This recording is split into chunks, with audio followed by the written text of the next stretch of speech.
This is drifting, where the name of the game is to drive sideways. In Japan, there's been an official drifting championship for 5 years, and now, for the first time, there's one in the UK. I'm going to be taking part in round 1, but the techniques and cars are completely different to what I'm used to.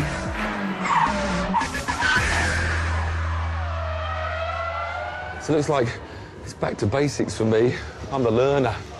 I'll be driving this Toyota Sora, a Japanese special, modified to produce a colossal 590 horsepower thanks to a turbo off a truck. It's the most powerful car in the competition, but with a narrow power band and loads of turbo lag, I'm told it's a beast to drive.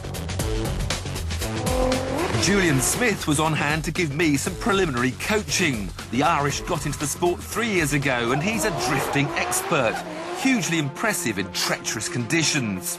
He popped the car sideways by kicking the clutch in and out on full throttle, then coolly balancing the drift while keeping the power on. Skillful and in 4th gear, very brave. I was initiating drift there on the west at 170, 180k, and kept carrying us. So, what gear was that in? Third? Are you doing 4th or 3rd? No, that was losing 4th gear.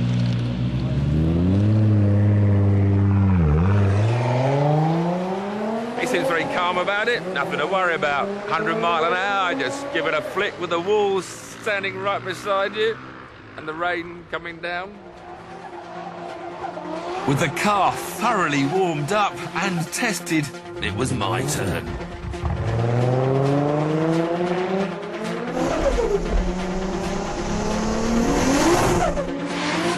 They were right, it was a beast. I'd never had to work so hard at driving sideways. When the car let go, it wasn't easy to catch it.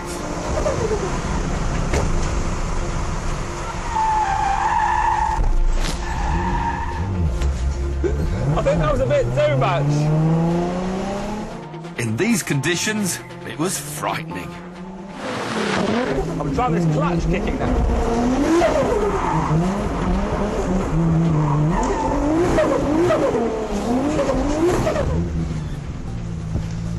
I've been trying this clutch kicking in second idea, yeah? But the trouble is, it's hard to...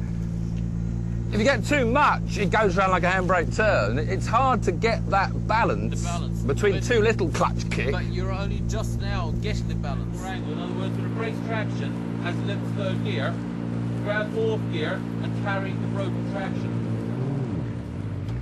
I think he's still struggling to find that 4th gear. It's just straight below 3rd. Oh, the humour of the Irish.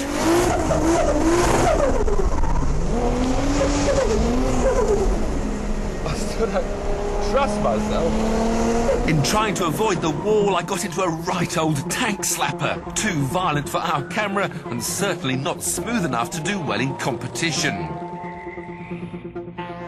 My lesson hadn't gone well, and things were about to get even harder. You see, competition drifting is not just about going sideways at speed. You must approach on full throttle, no braking, no Scandinavian flicks. Just turn in and get it sideways, either with the handbrake or a clutch kick. Then you must clip a series of apexes and always keep drifting. The more angle and the more smoke, the higher your score. As I joined the queue for practice, the rain had finally stopped. Good news for the experienced boys, bad news for me, as the grip levels had now changed completely. So I decided to banzai the first run and just pray. Here goes nothing.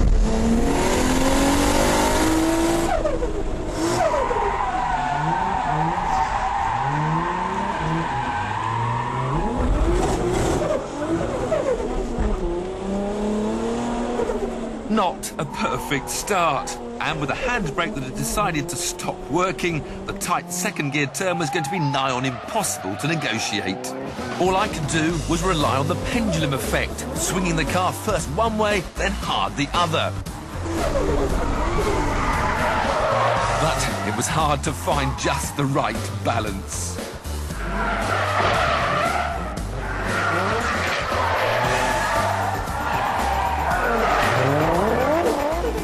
But eventually I started to tame the beast, learning its traits and showing it who was boss.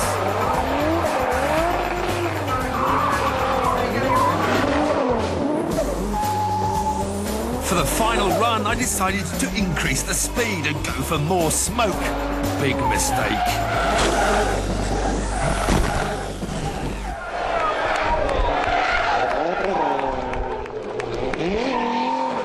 Practice was over, so I returned to the pits for a checkup.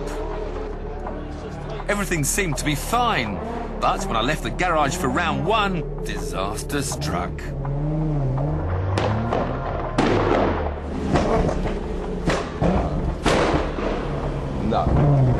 No.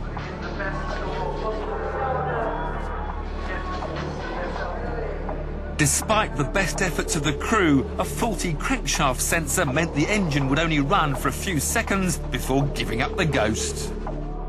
I was out and consigned to the role of spectator for the head-to-head finals.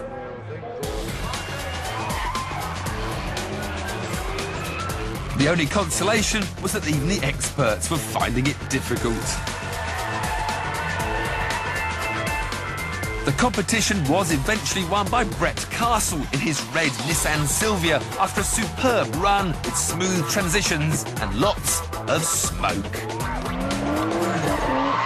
I'd got the bug and felt there was unfinished business. Join us later when we see me return for round two.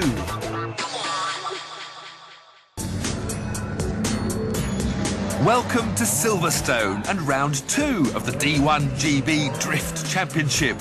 The beast had been repaired and I was feeling quite relaxed. I'd been swatting up on DVDs of Japanese drifters, and the most important thing I'd learned was how much the experts use the handbrake to initiate and then control the drifts. During the first round, my handbrake had broken, but now it was working again, so I attacked the practice session with renewed enthusiasm.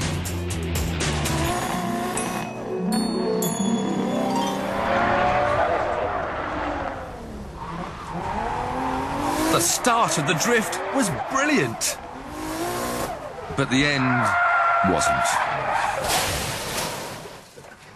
There we go, straight in the gravel. At least I wasn't the only one to fall foul of the gravel trap at the exit of turn one.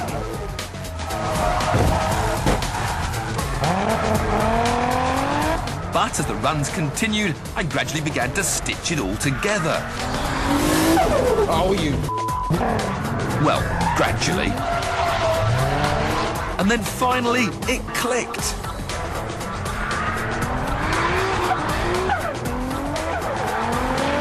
I've done a run, I've done a run, I've done a run, I've done one run!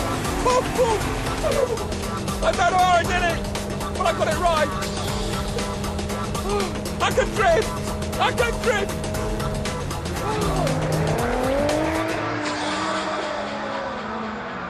It was the last run of the practice session. If I could repeat that performance under the glare of the judges' eyes, I might get a shot at the finals. But you get just 3 attempts to get it right. Waiting in line for run number 1 was a tense and nervous time.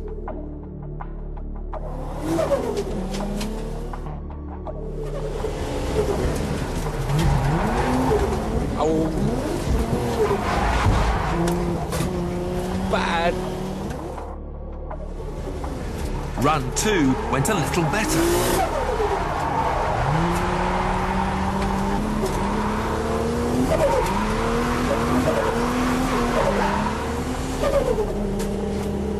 I think I almost got away with a run. I hit the oil and it straightened up a bit, but I had to come off the throttle because the bloody oil was there. Run 3, my last chance.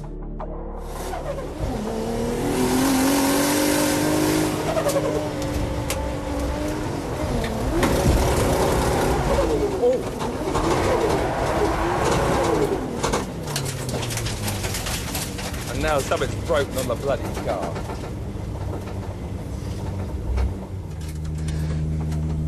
I think I've been beaten by the beast.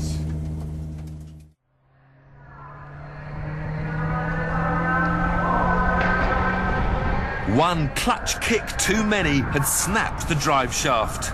My drifting career was over.